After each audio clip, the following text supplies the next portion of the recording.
Ndongeye kukuramutsa umukunzi w'ubutumwa bwiza. Imana iguhezagire ntihagire icyiza na kimwe ubura. Nongeye kwibuka ko na Mariya yigeze kuvuga ngo ubugingo bwanje butazira umwami Imana, umutima wanje unezererewe Imana umukiza wanje. Igishinga ntahe yariko agishinga igihe yari yagiye kuramutsa Elizabeti. Ico gihe nawe bose bari bafise inda, ariko Elizabeti we yari afise umugabo Zekariya, ariko ico gihe Mariya we yari inkumi. Mu bukumi bwiwe rero atwara inda ivuye kuri mpwemu yera, arabibwirwa n'umumarayika Gaburiyeli, bari babiri bonyene. Ariko ugiye kuvyumvira mu bwenge nawe uravyumva yuko ivyo bintu bidasiguritse, nta muntu wobisigurira vyumve, nta wamuvukana wobisigurira vyumve, nta muntu wobisigurira vyumve. Eka mbere muri ico gihe nawe nyene ciwe, iyo umwigeme atwaye inda adafise umugabo bamutera amabuye bakamwica. Vy'ukuri murumva yuko cari icago kuri we, yari amagorwa.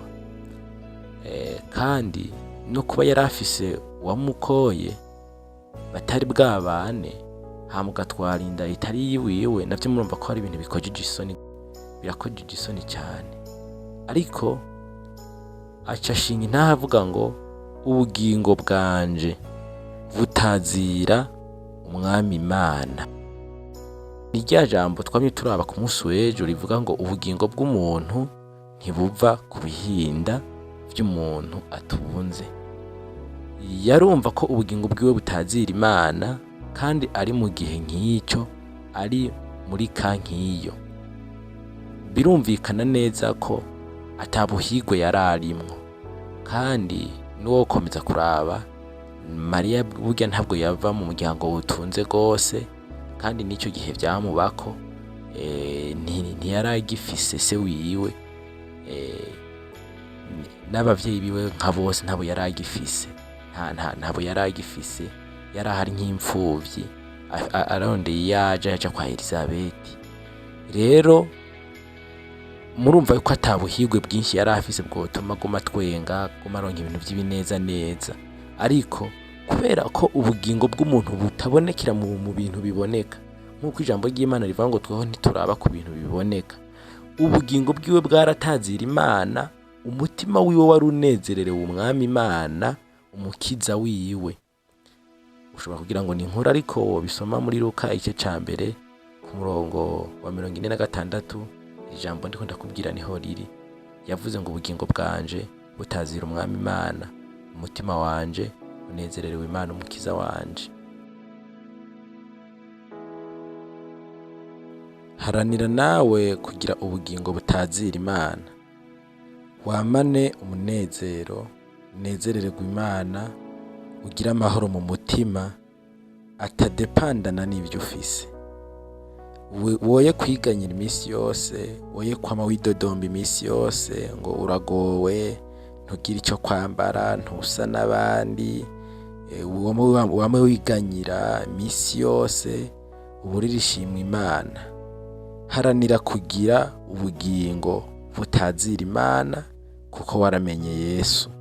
Ikintu nshobora kukubwira nuko iyo umuntu atarihana mu bugingo bwiwe canke mu mutima wiwe, hari ibintu biguma bitemberayo. Turabibona neza mu ijambo ry'Imana iyo turiko turarisoma mu Bikolosayi igice ca 2 ku murongo wa 12.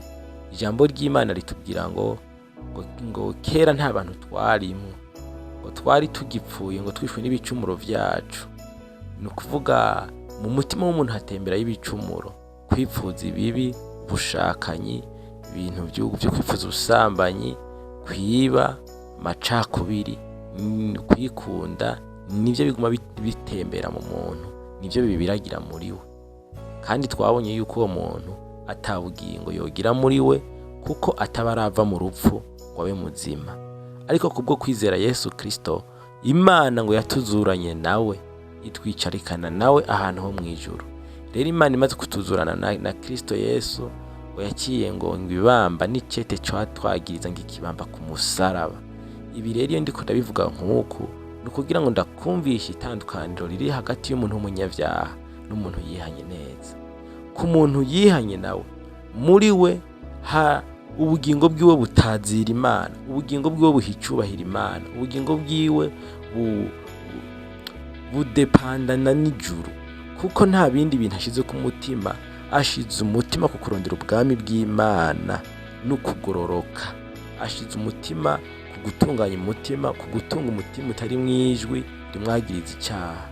Nivyo bimuha amahoro, nivyo bimuha umunezero, yaba afise ivyo yambara vyinshi canke atabifise, yaba afise ivyo kurya canke atabifise, yaba agwaye canke atagwaye canke agwaje, pe importe ibihe yoba arimwo. Nk'uko tubona Mariya yari mu gihe kitamworoheye, ariko akashobora kumva ko mu mutima wiwe anezererewe Imana yiwe, ubugingo bwiwe ko butazira Imana. Umuntu muzima niwe atazira Imana, umupagani ntatazira Imana. Mbere niyo yobigerageza ntashobora kunezereza Imana, kuko vy'ukuri Imana ntinezererwa n'abantu bayitazirana ivyaha. Nagomba kukumvisha ko ubugingo bw'umuntu butava ku bihinda by'ibintu afise, ahubwo nkwifuriza kuronka ubugingo buhimbaza Imana no mu gihe cy'ibibazo, no mu gihe cy'ibitagenda neza, canke no mu gihe ufise ikintu wasavye Imana kikaba kitarashika ukaba kikirindiriye. Ugira ubugingo busagutse muri wewe, buguma butazira Imana. Imana iguhezagire, Imana iguhe umugisha.